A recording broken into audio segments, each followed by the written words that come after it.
Oh, here we go. Right, good morning, everyone. Morning. Morning. Morning.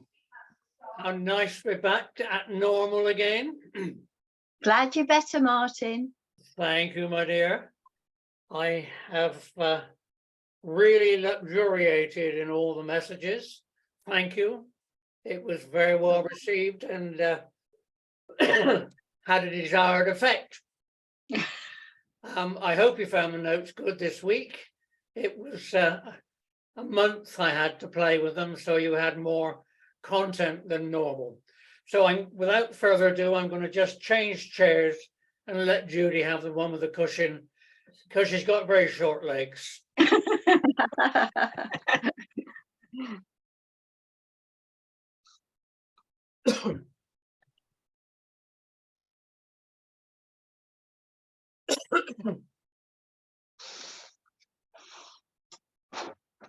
Martin, can you make me co-host? Oh, yes. Ah, We looked for you and we couldn't find you. I was here. we've been, Where am I going to make you co-host? by the way.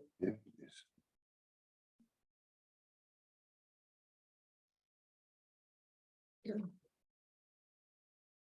How's that? Thank you very much. And have you got Judy in view?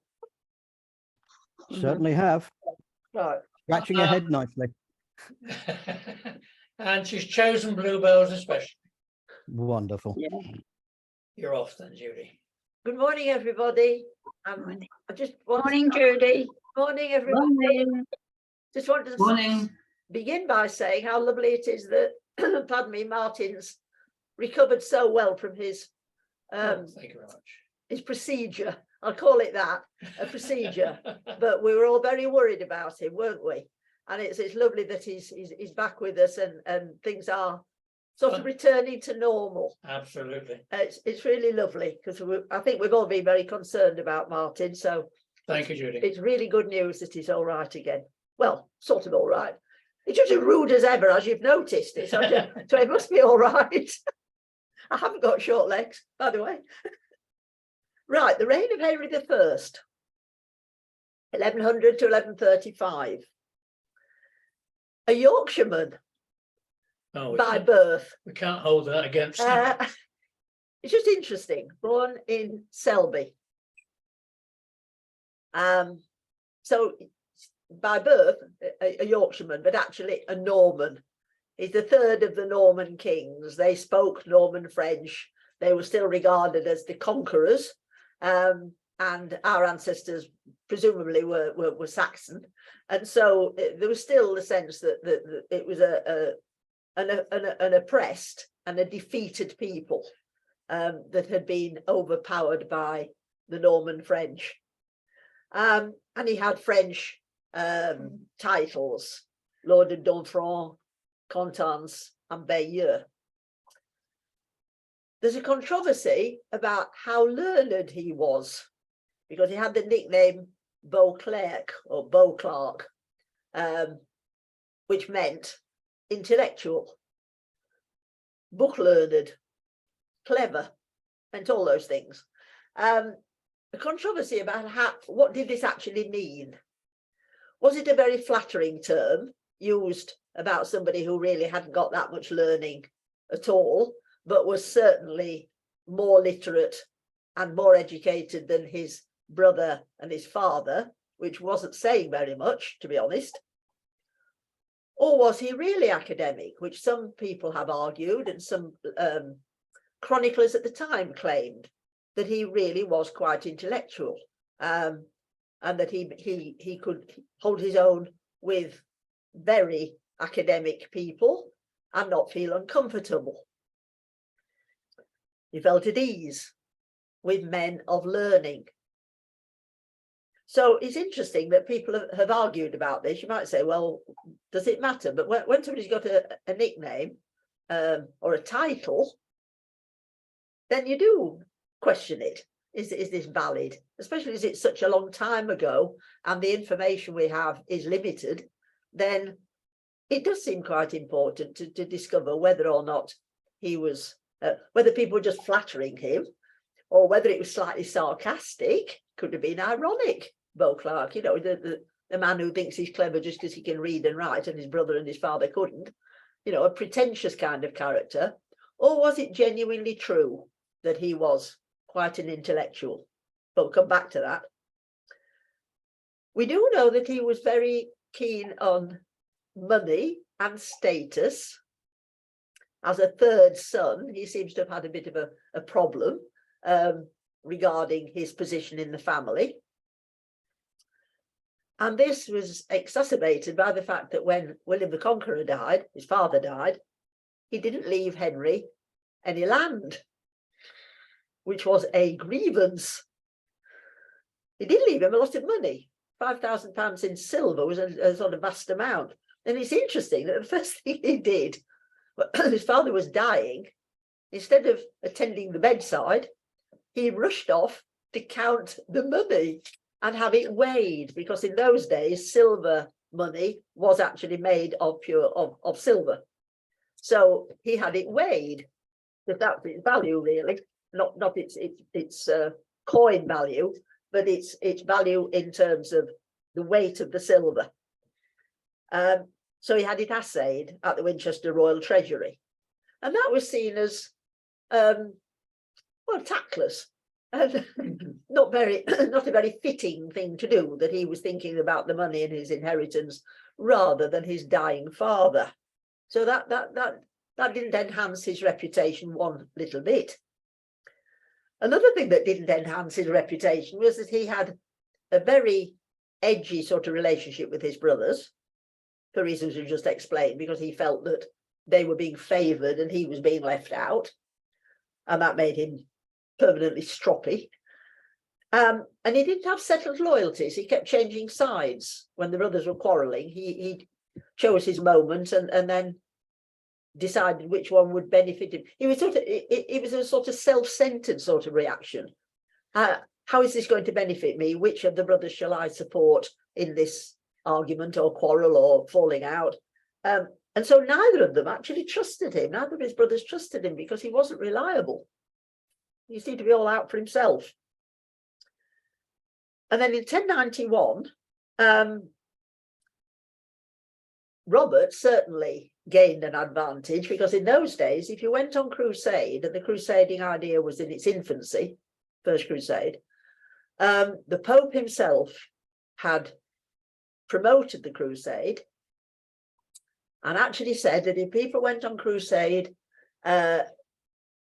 and I'm sure you can remember that, you probably remember the circumstances, the Muslims, of course, had taken over what was then Palestine, taken over the holy places, and were being very selective about which pilgrims they allowed to visit the holy places, because they were now in charge. And of course, being Muslim, they didn't regard Christianity as, well, Christianity was a sort of rival to their faith. And so they were making it very difficult for Christian pilgrims to visit the holy places in Bethlehem and Jerusalem, because they had taken over the country. And the Pope then announced a crusade to rescue the holy places, to recapture, to take Palestine and make it Christian. So it was Muslim against Christian. And of course, there were eventually many crusades. The first three are the most important from our point of view. But the crusading ideal continued right through the Middle Ages. And in fact, Henry VIII offered to go on crusade to impress God when he was so desperate for a son. He offered to go. So right through to Tudor times, there was this constant desire to rescue the Holy Land, what is now Israel, to rescue it from the Muslims and make it Christian and make it available, so that all the holy places were available for pilgrimage to save people's souls. The Pope had said that if you went and fought on behalf of Christ, if you went on a crusade, which is a fighting for the crux crusade, if you were fighting for the cross of Christ, then when you died, you would immediately have a place in heaven. Well, you can imagine how attractive that was. That was a fantastic way of saying, we want you to fight and not worry about dying. In fact, if you die, you will definitely go straight to heaven. So if you die in battle, fighting against the Muslims, then that is your reward. So it was a very, very popular thing to do. Actually, people rushed to join the Crusades. And Robert went on crusade, so immediately gained lots of brownie points, returned to England, and was very popular because the First Crusade was very successful in many ways. They did capture Jerusalem. And he also married a rich, beautiful wife. So Robert was doing really well, and Henry was feeling even more that he was the left out, very much so, yes. But it just said the spare. I mean, if he'd been able to write a book, you can imagine what that would have been like.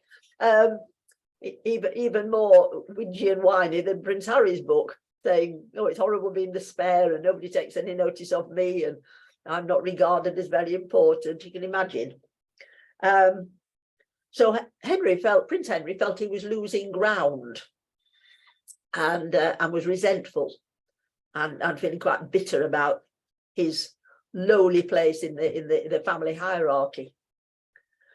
And then, as we know, in the year 1100, the famous death in the New Forest, Prince Henry was there in the New Forest on that day when they were hunting. And we've already said he behaved rather suspiciously, rushed off to Winchester to get his hands on the royal treasury, and had himself crowned very quickly, also suspicious, and managed to produce a coronation charter, again, suspiciously quickly, which suggests that he'd been planning this for a long time, because he'd got the coronation charter, all these promises he was making about how he was going to be a good king and how he's going to reign, introduce new ideas, but also be a much better king than his brother had been. He was going to renounce the things that his brother had done. It rather suggests pre-planning, that the death of his brother didn't really catch him out at all. It wasn't a great surprise. He'd been plotting, not with other people, but just in his own mind. He'd been thinking about the future and thinking, when it happens, I'm going to be ready. And a lot of people believe that he actually had his brother murdered. So that there are all sorts of suspicious circumstances, but nothing can be proved. But he renounced the oppressive practices of William Rufus, and Henry, promised good government, or good governance as it was called then.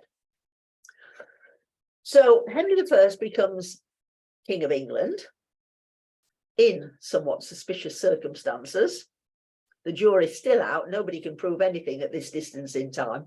However many reports you read, however many chroniclers' accounts you read, it's very difficult at this distance in time to prove one way or the other whether he was guilty or innocent of his brother's death.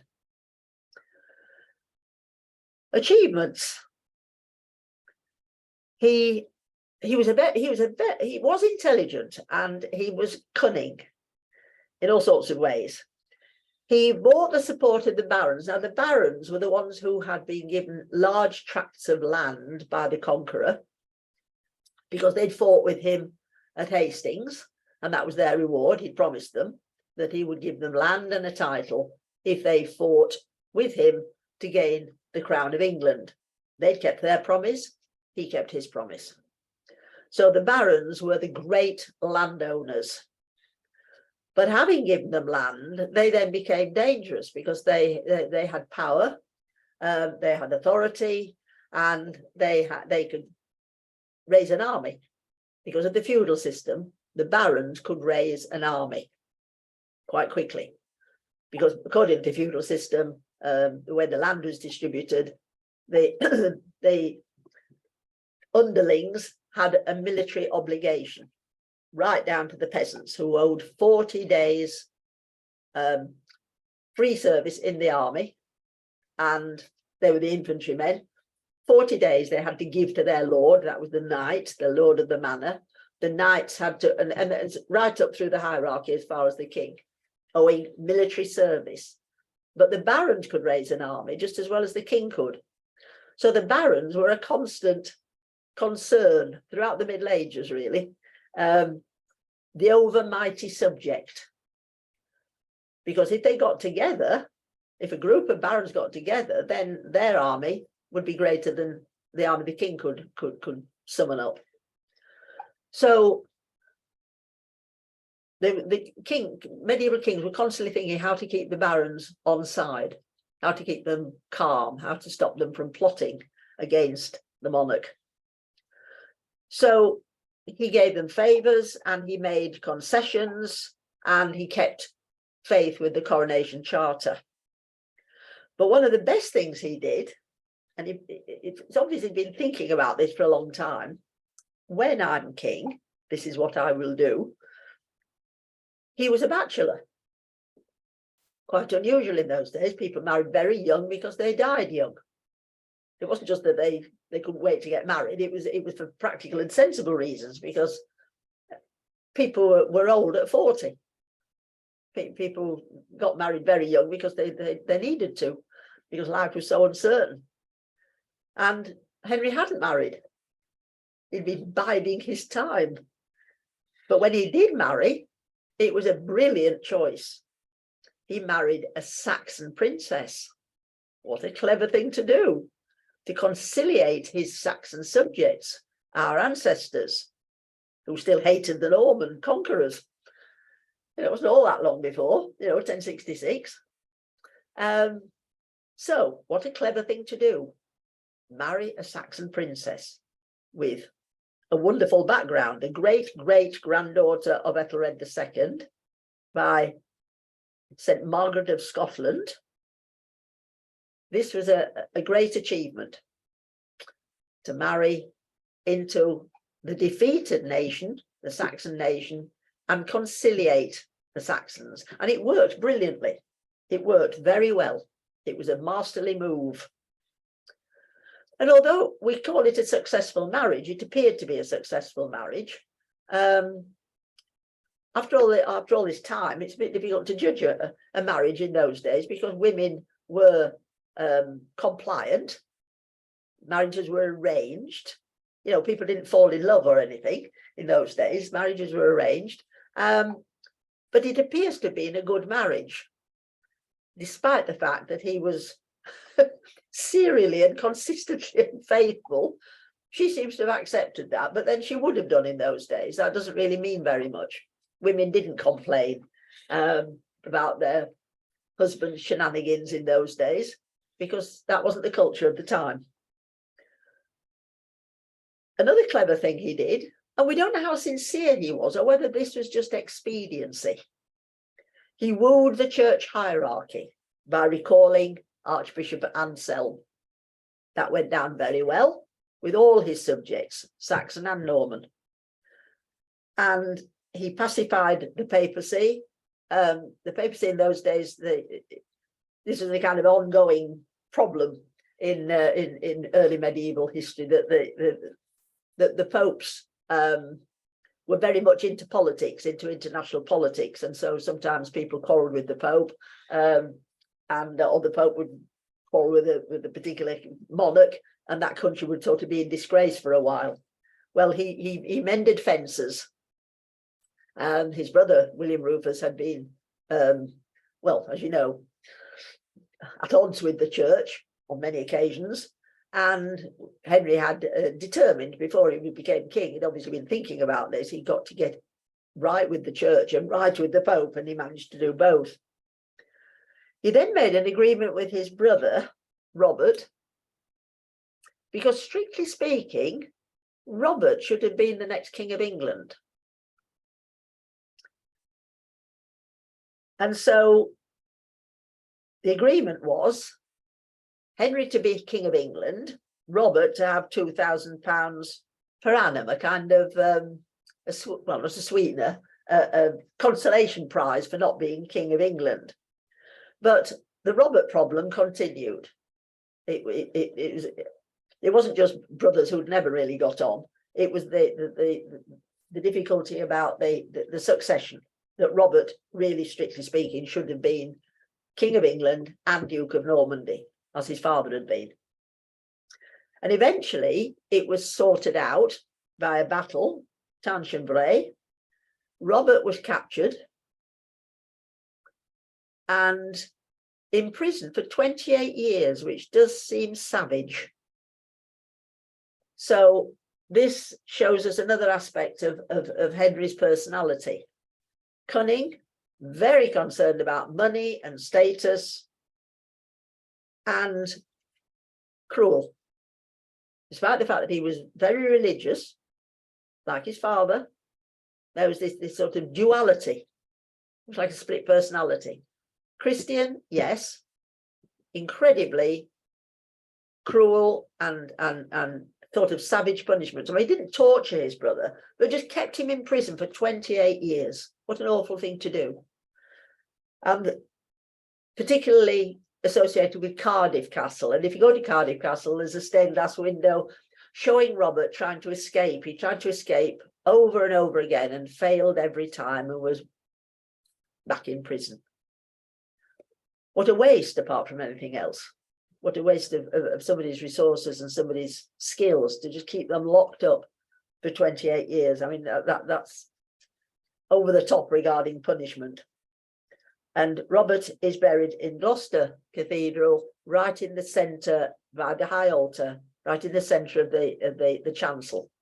There's a beautiful tomb with an effigy of him on the top, wearing his chainmail. So some of you may have seen that. Probably wondered why he was there. Who was he? He was actually, many people regard him as he was the rightful King of England. His brother Henry had actually stolen the throne from him. What did the king actually do with his what did Henry the First do with his power that you could say he had taken illegally? He introduced an excellent bureaucracy. You might think, well, that's not anything to be very proud of. We don't like bureaucracy. Bureaucracy is a kind of negative thing, but it does mean, certainly in medieval times, good government or good governance. And he introduced what we now call a civil service, working for the government. And he introduced new great officers of state, particularly in regard to justice. A justiciar, or guardian of the realm. A chancellor, responsible for justice. A government secretariat, the beginning of common law. Henry I did a great deal for kind of settling this country, building on what the Saxons had already put in place, but improving on it.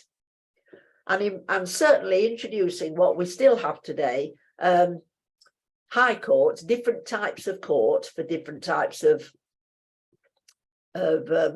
crime or misdemeanor, and high court judges, King's Court, judges having an area called a circuit, because they were supposed to go around and hold court and have hearings in different parts of their area, so that people had equal justice. It wasn't all just settled in one, wasn't all in one central place. It was, they moved around. A circuit of experienced judges. Sheriffs were raised in status, and they were responsible for local law and order. So a new system set up, and it worked very well. We were the envy of many countries in Europe that hadn't got a similar system, where, there wasn't good law and order. So he was responsible for that, and that was certainly a great achievement. And the great officers of state, it's the beginning of what later became, they were cabinet ministers, people carefully chosen to have top responsibility for example, justice, and then eventually money. When we say Chancellor, we tend to think Chancellor of the Exchequer, but in fact, this Chancellor was responsible for justice and the government secretariat. So we've got bureaucracy in place. Henry I introduced good government. Great expansion of monasticism. The Cistercian, the Benedictines were already very powerful. And now we've got Cistercians, which was started in France and spread to this country, the great abbeys in, well, not just in Yorkshire, but Fountains Abbey, one of the most famous Cistercian abbeys, Kirkstall Abbey in Leeds. They chose a simple,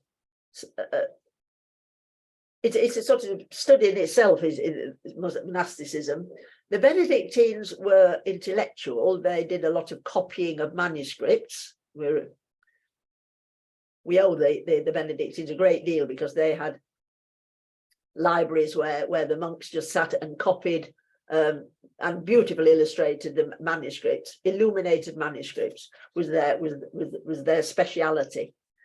The Cistercians believed more in manual work, in sort of growing their own food and having sheep farms. They were kind of the farming monks, and they tended to have their monasteries. The Benedictines tended to build monasteries in towns. Well, there weren't really any cities. They in towns. So like Westminster Abbey was Benedictine. The Cistercians challenged themselves to go into what they called wilderness areas and start from scratch, building their own monastery. So they said. I mean, I'm sure they had help from local masons. I'm sure they didn't do it all by themselves because they wouldn't have had the expertise.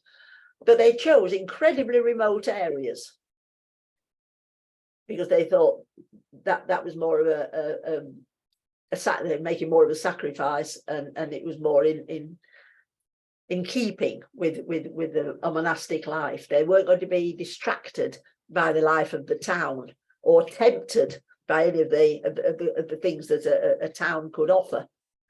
They would dedicate themselves to living a totally simple life, grow their own food, and also they would have lay brothers to also help out.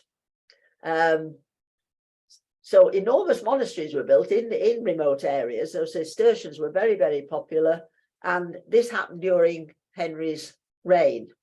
Not that he was totally responsible for it, of course, but he encouraged the building of these monasteries and nunneries in remote areas.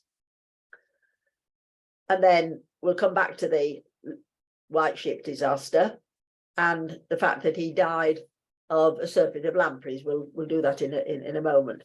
And Martin's found a good piece about the Battle of Tinchebray,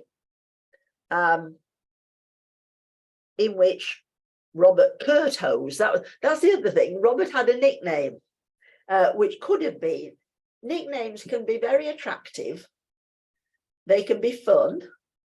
They can mean that you belong to a group, particularly in a boys' school, in public school. If you don't have a nickname, it means you're not very popular. The other lads don't like you enough to give you a nickname. So it can be kind of an affectionate thing to be given a nickname. It means you're included in a group, or you're a fun person. It can be meant in a very inclusive way, but it can also be meant in the opposite way. It could be tormenting somebody by giving them an unkind nickname, a contemptuous nickname. It can be exclusive, excluding them, making them feel awful, that it's not funny. You know, the nickname isn't fun. It's contemptuous and cruel. And Robert's nickname was Curthose, short trousers. So did that mean that he was smaller than his brothers? Or that he wore trousers that weren't very fashionable? They were sort of short, a bit like some of the teasing that's going on, or the cartoon drawings of Rishi Sunak. They're going on about his trousers being tight and a bit short. It can be affectionate, but it can be the exact opposite, and we don't quite know investigation has not revealed whether Robert minded being called Curthose. Was it a family nickname? Had the army chosen this name for him? If the army had chosen it, it doesn't sound as though it was very affectionate. So that might have been another reason why he was resentful and feeling that he'd been cheated of the English crown. We don't quite know, but it's interesting that that isn't a very affectionate surname, nickname, unless it was the family that called him that for fun, like perhaps when he was little. Because sometimes people get a nickname when they've only just learned to walk, or it's something funny they said. You know, lots of families have got a pet name, but maybe it's not a pet name. If it's given to somebody when they're older, it might be a kind of bullying. So Robert Curthose was killed in the battle, sorry, not killed, was captured in the Battle of Chanchabray and punished by being imprisoned for the rest of his life. A cruel thing to do to your own brother. So then we move on to the significant facts about Henry I, because some people have said, oh, these early kings of England are really boring. You know, they don't do anything interesting. So, you know, we'll skip over them. A lot of schools now don't teach any medieval history at all. So, and maybe you didn't do any at school. Maybe you did the Norman Conquest and then perhaps went straight to Richard I, who was interesting because he was a crusader. But there are some very interesting facts about Henry I.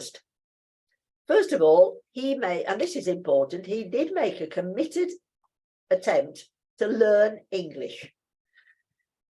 Now, he was French speaking, obviously, he was a Norman. And French and Anglo-Saxon are not from the same family at all. They are totally different languages. If you did French and German at school, which I did, then you realise how different they are, that they're no help to each other. If you do French and Spanish, which my daughter did, then Spanish and French are often quite similar. You can work things out. You can, because they come from the originally from Latin, Romance languages, French and Spanish, but Anglo-Saxon, German is different, and you can't cross-reference. No similarities. So the king actually did try to, we don't know how successful he was, but he did definitely learn Anglo-Saxon with the idea, the whole idea to conciliate his Anglo-Saxon subjects. He was aware that they weren't, they hadn't accepted Norman rule, although they weren't actually rebelling. They were kind of sullenly resentful. So marrying a Saxon princess was a brilliant idea. That worked very well. And making it known that he was learning Anglo-Saxon, another clever move. So obviously a very intelligent ruler. Another significant fact, a sort of Guinness Book of Records kind of fact, he had more children than any other European monarch, but they were virtually all illegitimate, 25 at least. Some people are still researching and digging up more children, so he could have had 27. At least 8 mistresses. I mean, some of the children, they don't know who the mother was. The records haven't survived, but pretty good going. And he acknowledged them all. He acknowledged that he wasn't ashamed of it. It wasn't sort of holding the court. It was all out in the open that he got all these children. How did the chroniclers describe him? They said he was thick set, heavy, big paunch like his father, or we now perhaps call a beer belly. Impressive, large, physically impressive. Character, now very interesting as character, because it's depends which chronicler you read. We've already proved he was ruthless because of the way he treated his brother, and in other ways we'll come to. Avaricious, very much dominated by love of money. He proved that by the way he'd rushed off to count his inheritance when he wasn't given any land, and he was given this £5,000 in silver. Rushed off to check it just in case he'd been cheated, have it weighed to make sure that that it was genuine. So, and avaricious when it came in other ways, very, very concerned about money. Was he getting the right money from taxation? As the other two kings had been, the other two Norman kings. Cruel, lustful, obviously, 25 or 27 illegitimate children. Barbaric in his handling of traitors, criminals and tax dodgers. Absolutely ruthless. And there's this strange anomaly that we mentioned before, that they were Christians and yet they could countenance these appalling punishments. That's not to say that other European monarchs were not using the same similar punishments, but if somebody's promoting themselves as this wonderful Christian, opening abbeys and supporting Christianity right, left and centre, it doesn't fit very well when you hear that they've done such awful things to people accused and probably found guilty of not paying their full taxes or hints of treason, or that they were criminal, gouging people's eyes out and chopping bits off people, starving people, just horrible, horrible, primitive punishments which do not fit with the Christian ethos at all, and just makes you wonder how they reconciled this, why they didn't feel guilty about what they'd done. And obviously the culture was different in those days, and factor that in, but even so, we're left with this sort of horrible, how could they promote these awful punishments? Obviously, they weren't expecting to be handing these punishments out every week, every day. They were meant to be deterrent. But the idea of blinding somebody is so horrible and against everything we believe in. But it doesn't matter whether you're Christian or not, it just seems absolutely horrible to blind somebody deliberately. Horrible thing to do. That was one of the favoured punishments. What we say is happily married. Certainly he allowed her to get quite a lot of credit for the funding of religious houses, and she got the credit for many touchy gifts, because he added large donations from his private funds, you could say. The treasury is rather strange in those days. People paid their taxes directly to the king, because there wasn't parliament in those days. So you paid your taxes, it was the king's money. He decided what to do with it. Although during Henry's reign, we are beginning to get distribution of tasks in the government, but we haven't yet got a Chancellor of the Exchequer. The king would count the money himself, or with help, but it was his money, paid directly to the king.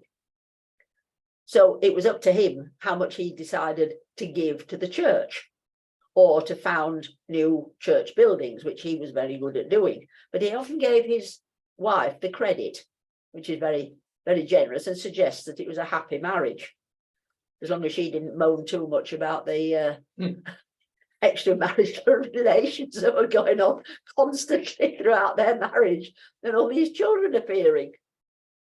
Because she wasn't particularly fertile. She had 4 children, and for a medieval queen, that really wasn't very many at all. So back to this question of how intellectual was he really? Were the chroniclers sort of flattering him because they knew he would read the chronicles? Or was it true that he really was unusually intellectual? And recent evidence suggests that he learned Latin and the liberal arts, which indicates, possibly, like Henry VIII, that his father had intended Prince Henry to go into the church and become a bishop, or possibly then an archbishop. That was certainly Henry VII's plan for his son, Prince Henry.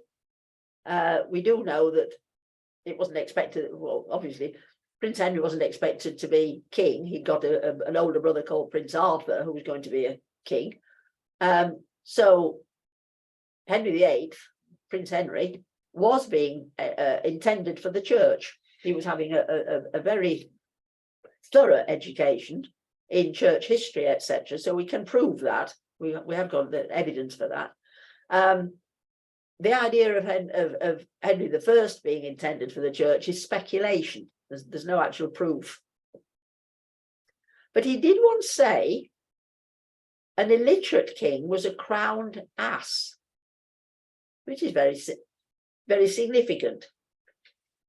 And there is proof that he said that. Sort of different chroniclers have sort of backed that up. An illiterate king was a crowned ass. Obviously, that was a strongly held belief on his part.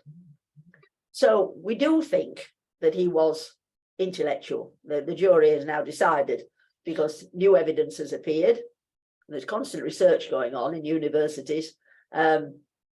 People sometimes being set this for an undergraduate dissertation, sometimes for an MA, sometimes for a PhD. There are people researching as we speak and digging down and trying to find more information or trying to find some new evidence that he really was quite intellectual. It was true. They weren't just buttering him up when they said that. Then there's the interesting way in which he died. I do remember doing this at school, that he died of a surfeit of lampreys. Only nobody ever explained what lampreys were. Well, it's a kind of horrible fish, a bit like a hagfish. It's got a horrible big sucker on the front, and Martin's found a brilliant picture, rather scary picture on page 4 of your notes of the front view of a horrible lamprey sucker. They're absolutely disgusting looking. Can't imagine anybody wanting to eat them. They look horrible whichever way you look at them. If you take them from the side or back or top, however you look at a lamprey, it looks disgusting and horrible. You think you wouldn't want to eat one. But apparently there were delicacies in medieval times, and people still eat them today. And Henry I had an absolute passion for them. He absolutely loved them. They're like one of his favourite meals. You can still eat them today. Apparently, yeah. Oh. Yeah. So it's not really likely that he died from overeating lampreys. He'd just probably got a tummy ache and gone to bed for a bit and, woken up and been all right. What he probably died of was that he got food poisoning from a naughty lamprey that he didn't die of a surfeit. Too many lampreys. Because he was a big, strong man, and it isn't very likely that he would just die of eating too much. But he did die. He died of, and his last meal had been lampreys. So obviously, they didn't do coroner's reports in those days, but they did have to say what somebody died of. And so the equivalent of the coroner, the royal physician, said he died of his last meal, which was lampreys. He'd overeaten. But they often did that. They said King John had died of a surfeit of peaches and cider. If somebody died and there wasn't a sort of specific reason for them to die, they just blamed the last meal they'd eaten, whatever it was, they blamed that. So he died in Normandy, and they knew they wanted to bring him back. He'd made a will and said he wanted to be buried in the abbey he'd founded, that he's very proud of, Reading Abbey. So he'd expressed a wish that wherever he died, he wanted to be buried in Reading Abbey. So they got to get him back from Normandy without his body going bad. So they sewed him into a bull's hide to preserve it for the journey. And then, interestingly, there is absolutely no sign of the royal tomb. He's kind of vanished. There isn't even a bit of him left. There isn't even a bone left. We've got stray bones of various medieval kings treated as a tomb, but there isn't even a bit of him left. There's not even a finger bone or anything. His body disappeared during the Reformation. The tomb has never been found. No bits of king have ever been found. Obviously, they're somewhere, but as far as we know now, there isn't anything left. And then the other remarkable thing, which you probably did do at school, was the terrible White Ship disaster. And I can remember doing this. We sort of whizzed through his reign. We didn't do very much about him as a king, but we did do the White Ship disaster. And we were told, I told Speed and Martin about it before we started this. Again, I don't know whether you were taught in the same way, but quite often events were used as a kind of moral warning, or it was almost like, well, that served somebody right. That happened to them. Even if you don't believe in God's judgment anymore, and our ancestors did, it was like, well, that happened because of something previously that had taken place, like a judgment. Well, it served the king right that he lost his only legitimate son because he'd been so awful, having all these mistresses and having all these children and being unfaithful to his wife.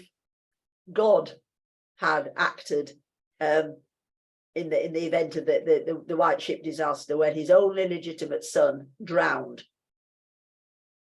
And the illegitimate sons couldn't become king for obvious reasons, because they were base born out of wedlock. And I found that absolutely fascinating when I was younger, to have it's a bit like, well, Anne Boleyn deserved to die as she did because she'd come between the king and his true wife. So serves her right if she got her head chopped off. It was a judgment. It was a bit like a Greek play. I did Greek plays for A-level English, and probably some of you did. The idea then that the gods are not mocked, and that they will they will take retribution. Somebody can live a life and they're thinking, well, I'm doing what I want and I'm just pleasing myself, but the gods are watching, and sooner or later you will get your comeuppance. You will be punished in some way. Now, we probably don't believe that anymore, but it's quite sort of interesting, or a neat way of explaining something.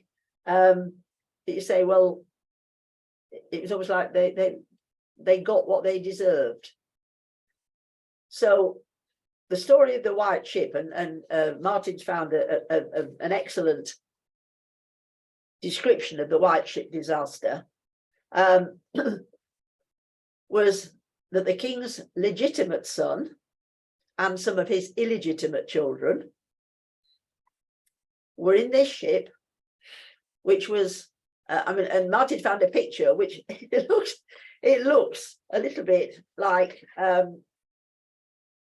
looks a bit like a pram, actually. If you've got your notes in front of you, on page 6, it looks a bit like a baby's pram. It looks like it's got 3 wheels at the bottom, and then it does look like an old-fashioned pram. Well, it wouldn't have been that shape at all. It was like a Viking ship.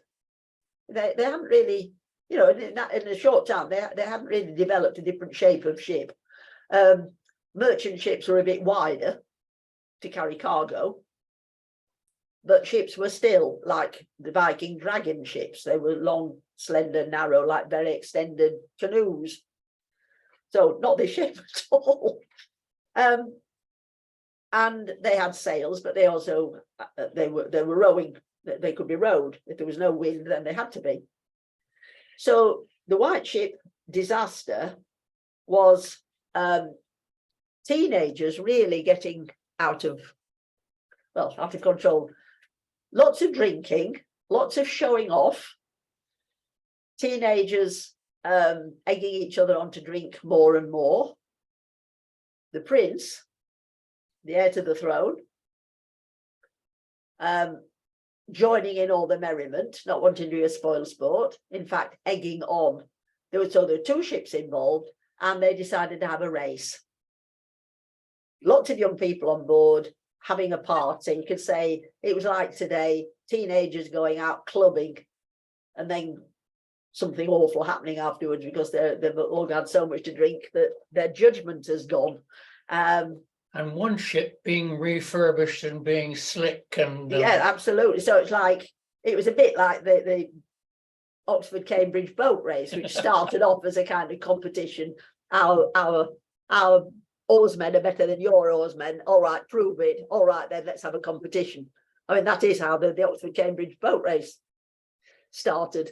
The two rival universities saying, right, let's see who's got the best team. Right, well, get onto the Thames and prove it. And it's lasted because it's fun. Well, the White Ship started as fun, the White Ship disaster. So the White Ship itself was newly refitted, captained by Thomas Fitzstephen, and the family had a tradition of being excellent captains, being able to maneuver these ships brilliantly well. And Thomas had offered his ship to Henry I of England to return to England from Normandy. And the king had already made other arrangements, but he allowed many in his entourage and his son William and 2 of his illegitimate children, Richard and Marie, and many other nobles to travel in this posh, newly refitted ship, state of the art, being boasted about as the most fantastic ship. It was the fastest, it was the best, state of the art, slight changes to the design, and it was going to make the journey so quickly. I mean, just across the channel, so we're talking 21 miles really. And according to the chronicler, or Derek Vitalis, the crew asked Prince William for wine, and he supplied it to them in great abundance. So this is teenagers. There's drink on board, wine, ale. Yes, drink as much as you like. The prince isn't going to be a spoil sport. Young men at that age don't want to come over as wet blankets and spoil sports and scaredy cats. They're going to say, yes, under pressure. Yes, of course you can drink as much as you like. Yeah, come, be my guest. So by the time the ship was ready to embark, there were about 300 people on board. So it's a big ship, not this funny little one that in the illustrator that looks like a pram, looks like it can hold about 4 people. This is a big ship. But it is thought that there were far too many people on board. Again, there weren't any regulations because it was fun. Everybody was having fun. Nobody wanted to be a spoil sport and say, hey, there are too many people on this ship. Some people have got to disembark. So lots of drink, lots of merriment, lots of young people showing off, having a good time. Nobody older using judgment and being a spoil sport and saying, have you thought about this? The king's ship had already set off, and the captain of the White Ship, Thomas Fitzstephen, was told by these they weren't all teenagers, but these young people who have been drinking a lot and were in high spirits. Come on, this is the best ship in the world, it's the best ship ever, so you can chase after the king's ship, overtake it, prove which is best. Come on. So it turned into a contest. And it was dark, and there were some very nasty reefs, rocks sticking out of the water, which everybody knew about. There weren't any lighthouses on these rocks, but everybody knew, well, I would say everybody, all the captains knew that these rocks were dangerous and must be avoided. But because they were speeding, because they were drunk, because their judgment had gone. The ship crashed into these rocks, or a particular submerged rock, which again was known about. And if they hadn't been drunk, it wouldn't have been a problem. And the prince, the heir to the throne, did manage to get into, I wouldn't call it a lifeboat, they didn't call it that then, but there were some small boats available, and he got into one and could have been saved. But his half-sister, his illegitimate half-sister, Matilda, he heard her shouting and calling and asking for help, and turned back. And as a result, he was drowned. And the strange thing is, and it's true in quite a few countries today, nobody seemed to know how to swim. Swimming was not a sport in those days, and wasn't for many, many years. And it's quite extraordinary now. There's a program a few days ago about people in Africa that they don't learn to swim, even though they live by a big dangerous river. They just don't. If they fall into it, they drown, which is sad, but true of medieval people. They're frightened of water, and because they couldn't swim. And so there was one survivor, a butcher from Rouen, who became famous because he was able to say what had happened, because everybody else died. Absolutely dreadful disaster in every possible way, because of the loss of life, the fact that the prince and the other members of the royal family had died, the heir to the throne had died, and it could so easily have been avoided. It was an unnecessary tragedy. Some people, of course, took the view that the revelers got what they deserved. They were disrespecting God. Another thing that was reported was that the ship hadn't been blessed by the clergy. We were living, I mean, it was a very religious age, despite the ghastly punishments that were meted out. They were very religious in a rather superstitious sort of way. And what normally happened when a ship set sail, even a small ship, even a fishing vessel, somebody would say a prayer. If it was an important royal vessel, as this was, then a bishop was usually brought in, and the bishop would sprinkle holy water on the ship, the vessel, and say a prayer for a successful voyage, safety, and so on. And because they were young and irresponsible and had been drinking too much, they didn't sort that out. So again, it was seen as a judgment. God was angry because of that omission. Obviously we don't view it in that way, but it was viewed in that way at the time. That's how our ancestors saw it. This is a punishment. These people were irreligious, they ignored God, and they drowned. God is not mocked. So the ship was doomed. This is a legend, of course. The ship was doomed because it hadn't been blessed. Whereas we would say, well, it was doomed because too many people had too much to drink, including the captain, and that he was racing and showing off under pressure from the prince and his entourage. Human nature, really. They were the victims of human nature, of young, particularly young men, challenging each other. Nobody wanted to back down. Nobody saying, well, it's dangerous. You know, we shouldn't be racing when there are these hidden rocks, these submerged rocks. We need to be guiding the ship very carefully round these menacing hidden rocks. I mean, some were sticking up out of the sea, but some were hidden, a bit like icebergs. So it was an absolute disaster, and the loss of human life, the fact that it could so easily have been avoided, and the fact that the heir to the throne had died. So the irony is that the king had all these illegitimate children, and yet his one legitimate son had been killed, and there was therefore going to be a succession crisis. And the other thing which is sort of significant is that,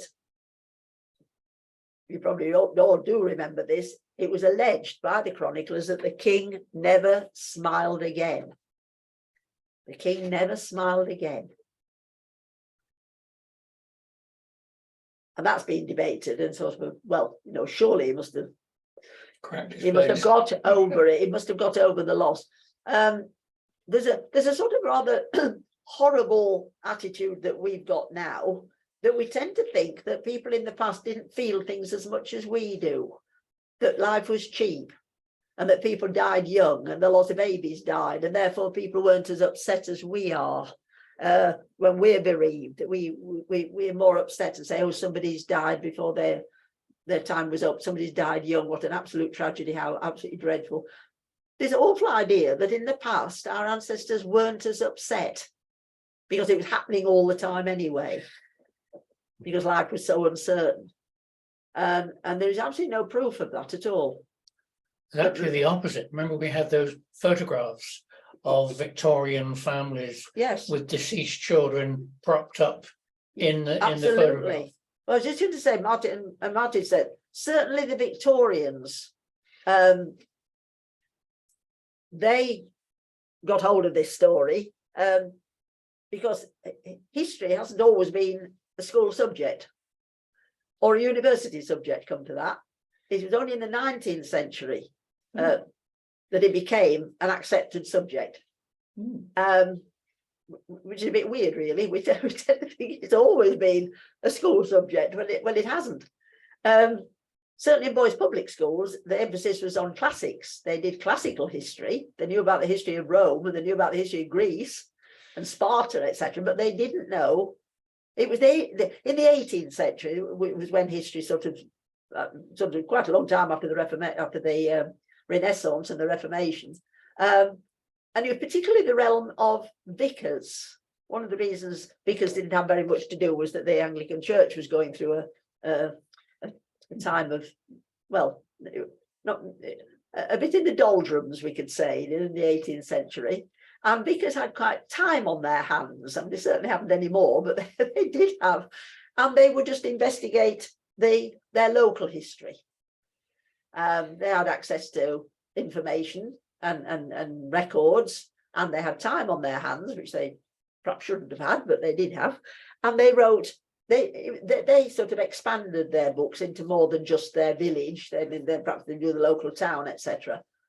By the 19th century, this was still happening, not just vicars, but other people with time on their hands and an opportunity and a library and access to books, writing local histories, but it wasn't seen as an important subject.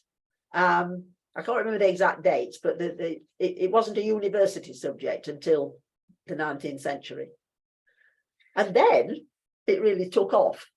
And we've said this already, that the Victorians used history, as I've already mentioned, in a moral way, for moral teaching. And it often ended in inaccuracy. Like, for example, they said Henry VIII had syphilis, and that's what he died of. And the fact that he hadn't got a son served him right. Well, he didn't have a son until he was in his 40s. And he died of this awful leg, or poorly leg, and he was having to be carried from room to room. Served him right, because he was, you know, all those wives, and he was unfaithful to them. He was morally corrupt, and therefore his body became corrupt. And therefore that was God's judgment, and it all worked out really well because he deserved to be in pain. We don't think like that anymore. A neat and tidy way of thinking about the past. King Alfred, so kind to that peasant lady when she blamed him for burning the cakes because she didn't recognise that he was the king, and he apologised to her. What a lovely man. So Alfred the Great, what a good guy. And Richard I, what a brilliant bloke. He went and fought in the Holy Land, and he was a crusader. How wonderful he was. He's right there, you know, right there outside the House of Commons, big bronze statue of him on a horse. How marvellous he was. He only spent 10 months in this country. He was an absolutely useless king of England. Spent all his time sort of raising taxes to pay for his crusading campaigns and did nothing for this country at all. He was a rubbish king. But because he was a crusader, he is right up there with chocolate. He's amazing. So the Victorians taught history in this way, that there was bad people got their comeuppance and good people were rewarded, got a wonderful reputation. And the Victorians were particularly fascinated by young people that had either got a physical problem of some sort or they died young. And of course, Dickens cashed in on this. Well, he was Victorian, not cashing in, but you know, think about little Nell and Tiny Tim, you know, sort of tugging at your heartstrings, you know, sort of poorly children or children who died. Like little Nell, remembering that the book was produced in serial form, and people were really getting quite impatient, thinking, for goodness sake, finish her off. We're tired of reading about little Nell being ill, on and on and on. They had a very sentimental attitude to the loss of people before, well, in their infancy or when they were young, you know, a wasted life. So the Victorians really enjoyed this story of the White Ship because the prince was lost and the father never smiled again. It suited their interpretation of history, that he'd been a naughty man sexually. He had been unfaithful to his wife in a spectacular manner, and therefore served him right that his only legitimate son died. God done it. Victorians loved that. Moral teaching was right up their street, but not necessarily good history.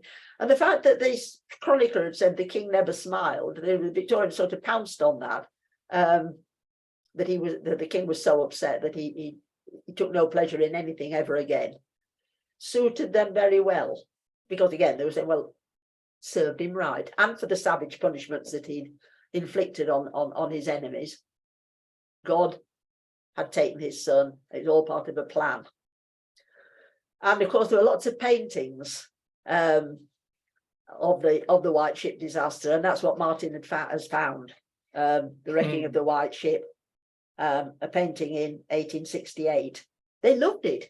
They loved it because it all fitted in with their view of history, or one of their views of history, that you could teach moral, there was a moral content, and it was very good for children to be taught in this way. And certainly I can remember it being taught like that, not quite as emphasized as, not quite with the same emphasis as the Victorians, but certainly, you know, it served somebody right. That phrase, which you don't hear very much today, serves you right. I was sort of brought up like that, and perhaps some of you were, but certainly history can be used in that way, but it's a false way of interpreting history. And then, so we've got the king then dying of his surfeit, and obviously there is going to be a succession squabble. There's going to be a crisis because there is no specific heir to the throne. The heir now is a girl, is a woman. And yeah, exactly. There is going to be a civil war. That's virtually been flagged up. None of the illegitimate children can take the throne, even though some of them would have been eminently suitable. They'd been well educated. The king had acknowledged them all, and some of them were holding high positions, but they couldn't. None of the men could be king. So the king left England to his daughter Matilda, and everybody knew, well, virtually everybody knew, that this would not be popular. A woman in charge, no.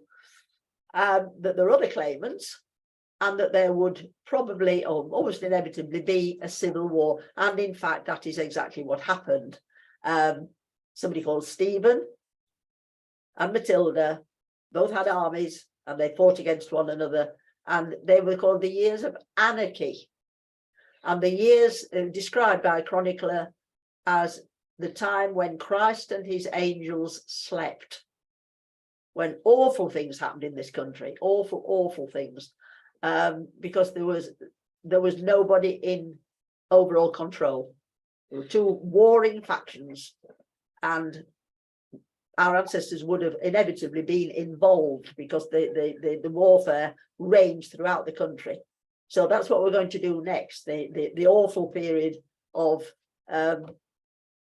contest between Matilda, the true heir, declared so by her father, but rejected because she was a woman, and also she'd married a foreign husband, and also because she had a rather unpleasant personality, has to be said. If she'd played her cards better, she might have succeeded. She might have managed to be the first crowned Queen of England, but she had an unfortunately extremely bossy, autocratic, arrogant personality. So that's what we look at. Very exciting time, but rather horrible. Thank you very much indeed for listening. Thank you, Judy. That was really rather splendid, wasn't it? Lots of gore and lots of detail. And it's nice to be functioning again. Now, we go a fortnight and we're due to meet again on the 3rd of April, would you believe? That's the Monday before Good Friday. So until then, take care and thank you very much for joining us. Thank you both. Thank you very much. both of you. Thank you, Martin.